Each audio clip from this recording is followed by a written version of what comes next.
पश्चिम बंगाल विधानसभा election 2026 का अगर आप रिजल्ट का इंतजार कर रहे हैं तो उसकी कोई जरूरत नहीं है। क्योंकि जब गोदी मीडिया हार मान जाए, अंबानी का चैनल हार मान जाए, मोदी सरकार का पूरा एल्गोरिदम अगर हार मान जाए तो फिर रिजल्ट की जरूरत क्या है।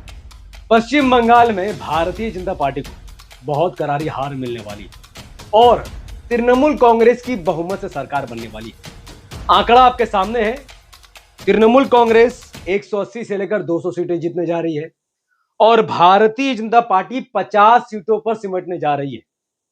और ये रिजल्ट, ये आंकड़ा किस बुनियाद पर मैं आपको दिखा रहा हूं वो भी मैं आपको बताने वाला हूं। संतुष्ट हो जाए, क्योंकि गोदी मीडिया के ही एक चैनल ने इस आंकड़े को जारी करके अपने ही पैर में बहुत बड़ा कुल्हाड़ी मार लिया है। और अंबानी का वो चैनल है, जिसको नहीं मालूम मैं भी बता दूंगा। अच्छा, यहां पर आईएसएफ, एमआईएम और दीगर पार्टियों की बाद में चर्चा करेंगे, पहले टीएमसी की बात करेंगे। देखिए, पश्चिम बंगाल में सरकार बनाने के लिए 148 विधानसभा की सीटों की जरूरत है। 148, कुल 294 सीटें हैं। लेकिन भारतीय जनता पार्टी पश्चिम बंगाल में 100 सीट भी नहीं जीत रही। यह बात खुद अंबानी के चैनल न्यूज 18 बांग्ला ने अपने एग्जिट पोल में बंगाल के लोगों को बता दिया है। अब देखिए, न्यूज 18 इंडिया जो अंबानी के लिए काम करता है, क्या वो गलती से भी ऐसा एग्जिट पोल दिखाएगा जो बीजेपी के फेवर में ना हो? यह पॉसिबल नहीं है। लेकिन न्यूज 18 इंडिया ने यह बताया है कि टीएमसी 166 सीटें जीत रही है ज्यादा और बीजेपी 71 सीटों पर सिमट रही है, जबकि अदर्स पार्टियों को 8 सीटें मिल रही है। अदर्स मतलब एमआईएम, कांग्रेस, सीपीएम, आईएसएफ, जेयूपी। और 49 सीटों पर टफ फाइट चल रहा है। यानी ये 49 सीट में कुछ सीट बीजेपी को जा सकती है, कुछ सीट बीजेपी को। तो मोटा मोटी जो अनुमान है कि जो आंकड़ा है तृणमूल कांग्रेस का, वो यही आने वाला है। अब देखिए, टीएमसी आखिर 180 से 200 सीटें क्यों जीतेगा? इसका रीजन ये है कि बंगाल को बीजेपी क्या देगी, ये बीजेपी बता नहीं पाई। बीजेपी बंगाल में चुनाव लड़ती है हिंदुओं को डराने के लिए। बीजेपी बंगाल में चुनाव लड़ती है ये बताने के लिए कि वो बंगाल को काबा नहीं बनने देंगे। अरे भाई, ये बीजेपी इतनी मूर्ख पार्टी है कि बंगाल के हिंदू अच्छा सा देख रहा है कि 15 साल में बंगाल काबा या फिर शरिया लॉ या मुसलमानों को उतना ज्यादा सर उनको नहीं दिख रहा है जितना बीजेपी उनको डरा रही है। और पश्चिम बंगाल में ममता बनर्जी ने मुसलमानों के लिए कोई खास काम भी नहीं किया। सरकारी जॉब में मुसलमान ना के बराबर है। चटर्जी, बनर्जी, उपाध्याय, बंदोपाध्याय, पॉल, जितने भी अपर कास्ट के ब्राह्मण हैं, वो सब जो ममता बनर्जी और टीएमसी के जानने वाले लोग हैं, वही लोग सरकारी नौकरी में। मुसलमान उसमें नहीं है। तो जो ममता बनर्जी का हिंदू वोट है, वो कभी भी ममता बनर्जी से नहीं छिटकेगा, क्योंकि वो अपना जॉब खतरे में नहीं डाल सकते। ममता बनर्जी बेरोजगारी भत्ता दे रही है 1,500 रुपया पर महीना। फिर ममता बनर्जी हर महिला को 1,500 रुपया महीना करके दे रही है। और प्लस पंडित पुजारियों को 2,000 रुपया महीना अलग, और उनको घर बनाने के लिए 1,20,000 रुपया अलग, और 1 करोड़ रुपए की लागत से 3 मंदिर अलग। वो सब डिटेल मैंने पिछली वीडियो में दे दी, तो इसमें मैं नहीं दिखाऊंगा। तो ममता बनर्जी के साथ बंगाल का 27% मुसलमान और 50% हिंदू है। इसीलिए ममता बनर्जी पश्चिम बंगाल में 180 से 200 सीटें जीतने जा रही है। वहीं बीजेपी की बात करें, बीजेपी 50 सीटों पर सिमट रही है। और बीजेपी अगर हार्डली बहुत ज्यादा सीटें जीतेगी तो वो होगा 100 या 102, उससे ज्यादा नहीं। उसके पीछे का भी एक रीजन है। एक हिंदी बोलने वाले जो हिंदू हमारे पश्चिम बंगाल में रहते हैं, उनका प्रभाव नरेंद्र मोदी जी और बीजेपी की तरफ बहुत ज्यादा है, और पारंपरिक वोट उनको पड़ जाता है, तो वो तो 50 सीट उनको मिलेगा। बाकी 50 सीटें वोट कटने की वजह से बीजेपी को जाएंगी, क्योंकि जो कांग्रेस आपके सामने दिख रहा है, जिनका कांग्रेस का शायद बंगाल में खाता खुल जाए, अधीर रंजन चौधरी जहां से सांसद है उसी क्षेत्र में वो वहां के विधायक बन जाए। लेकिन पश्चिम बंगाल में कांग्रेस 294 सीटों पर चुनाव लड़ रही है, और उसमें से करीबन 50 सीटों पर कांग्रेस के वोट काटने की वजह से बीजेपी 50 की जगह 100 सीटें जीतने वाली है। सुन लीजिए अच्छा से।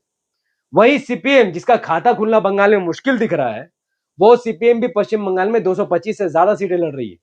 तो कहीं ना कहीं सेक्युलर वोट कटेगा और उसका फायदा भारतीय जनता पार्टी को मिलेगा। एआईएमआईएम को मैं एक सीट इसलिए दिखा रहा हूं, या तो खाता नहीं खुलेगा या तो खाता खुलेगा, इससे ज्यादा का उम्मीद मत कीजिए। रघुनाथगंज से अभी लाइव वीडियो में आपको दिखा रहा हूं कि रघुनाथगंज में जहां पर एमआईएम ने चुनाव लड़ा, जहां टीएमसी का सिटिंग विधायक था, वहां पर कई मिनटों के लिए सीसीटीवी फुटेज गायब हो गया। एमआईएम के लोग बाहर खड़े थे, वीडियो बनाने से ज्यादा वो और कर भी क्या सकते थे। अंदर में अधिकारियों ने क्या किया, क्यों सीसीटीवी बंद था, क्या कुछ वहां गंडोगबल हुआ, कोई को नहीं मालूम। तो बंगाल में एमआईएम को जीतना इसलिए टफ नहीं क्योंकि हमारे पास संगठन नहीं है, इसलिए टफ है क्योंकि यहां पर बहुत ज्यादा फ्री एंड फेयर इलेक्शन नहीं होते। जितना बीजेपी ईवीएम को लेकर खेला करती है उतनी ही पश्चिम बंगाल में भी यहाँ की जीती हुई सरकार करती है। इस चीज को आप समझिए, क्योंकि जो लोकल इलेक्शन होते हैं ना, वहां पर वोटिंग ही नहीं होता, चाहे जो भी जीते, जिसके पास हथियार है वही वहां का पंचायत सदस्य बनेगा। ये रियलिटी है, और ये सिर्फ बंगाल का नहीं है, ये पूरे भारत का रियलिटी है। कहीं पर फ्री एंड फेयर इलेक्शन नहीं होता है। तो यहाँ पर रघुनाथगंज में जांच होनी चाहिए कि आखिर इतना देर सीसीटीवी फुटेज क्यों गायब था। तो यही वो सीट है जहां पर एमआईएम के जीतने के चांसेस थे, और अब सीसीटीवी जिस तरीके से गायब हो गया, फुटेज ब्लैंक, अंदर में क्या हो रहा नहीं मालूम। तो इसे आप अंदाजा लगा सकते हैं कि एमआईएम का भविष्य बंगाल में क्या है। एमआईएम क्या खाता भी खोल सकेगी, नहीं खोल सकेगी, नहीं मालूम। ये तो रिजल्ट आने के बाद ही पता चलेगा। और कांग्रेस सीपीएम का खाता खुलना मुश्किल है, हो सकता है 1-2 सीट ये पार्टियां जीत जाए। आईएसएफ जो सीट जीती हुई थी, सर्वे के अकॉर्डिंग आईएसएफ वो सीट जीत रही है। उसके अलावा कुछ सीटें वो जीतेंगी, इसका बहुत ज्यादा कहीं सर्वे या रिपोर्ट नहीं मिलता है। तो यहां पर आप समझ सकते हैं कि अंबानी के चैनल ने घुटने टेक दिए। उन्होंने कह दिया कि भाई पश्चिम बंगाल में बहुमत से दीदी सरकार बनाने वाली है, मोदी 50-70 सीटों पर सिमटने वाला है। तो देखिए, ये मेरा ओपिनियन था अप्रॉक्स आज से करीबन 1 महीने 1.5 महीने पहले। ये मेरा अपना ओपिनियन था कि पश्चिम बंगाल में ममता बनर्जी 180 सीटें जीतेंगी, जबकि बीजेपी 110, हार्डली अगर बीजेपी को अगर जीतेगी, हार्डली, वो भी कांग्रेस और सीपीएम के वोट काटने की वजह से, वो भी हिंदू वोट आधा उनको मिलने की वजह से, तो बीजेपी 110 सीटें जीत सकती है। उससे ज्यादा आप इनकी उम्मीद नहीं कर सकते हैं।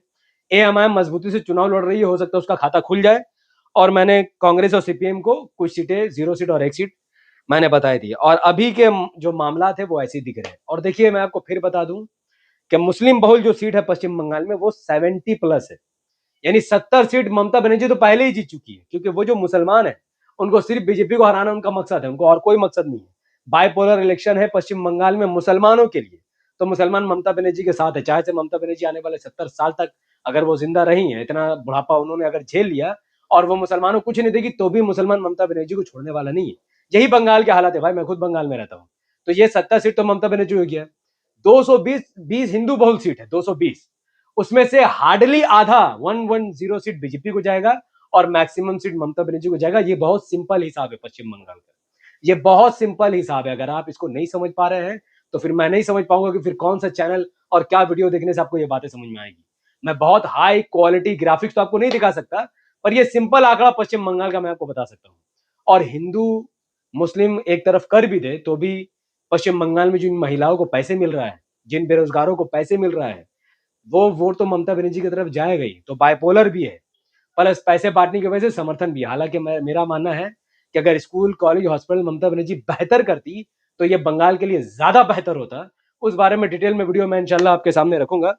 तब तक आज की वीडियो इतनी ही। इंशाल्लाह कल 10 बजे तक रुझान आने शुरू हो जाएंगे, और मैं कोशिश करूंगा आपके सामने पूरी डिटेल में वीडियो बनाकर रखने की।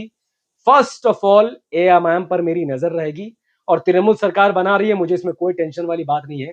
और बीजेपी सरकार नहीं बना रही है, ये मैं पूरा, इस पर मेरा इत्मीनान है। मैं बंगाल में हूँ, हिंदुओं से भी बात करता हूँ, मुसलमानों से भी बात करता हूँ, हर समाज के लोगों से बात करता हूँ। मुझे पता है कि यहाँ पर कौन किसके साथ खड़ा है। लेकिन अगर ईवीएम पर कोई बड़ा खेला हो या बहुत ज्यादा उलटफेर हो, तो फिर बहुत बड़ा बंगाल में आंदोलन होगा, क्योंकि ममता बनर्जी बहुत आसानी से गिव अप करने वाली नहीं है। वो ममता बनर्जी है, वो ममता बनर्जी, वो राहुल गांधी नहीं है, वो अखिलेश यादव नहीं है, वो तेजस्वी यादव नहीं है। उनका फाइटिंग करने का नतीजा, वो सीएम बनने के लिए कुछ भी कर सकती है, कुछ भी। तो वीडियो को लाइक, शेयर और कमेंट करके दूसरों तक पहुंचे, ताकि उनके भी कलेजे में ठंडक पहुंचे।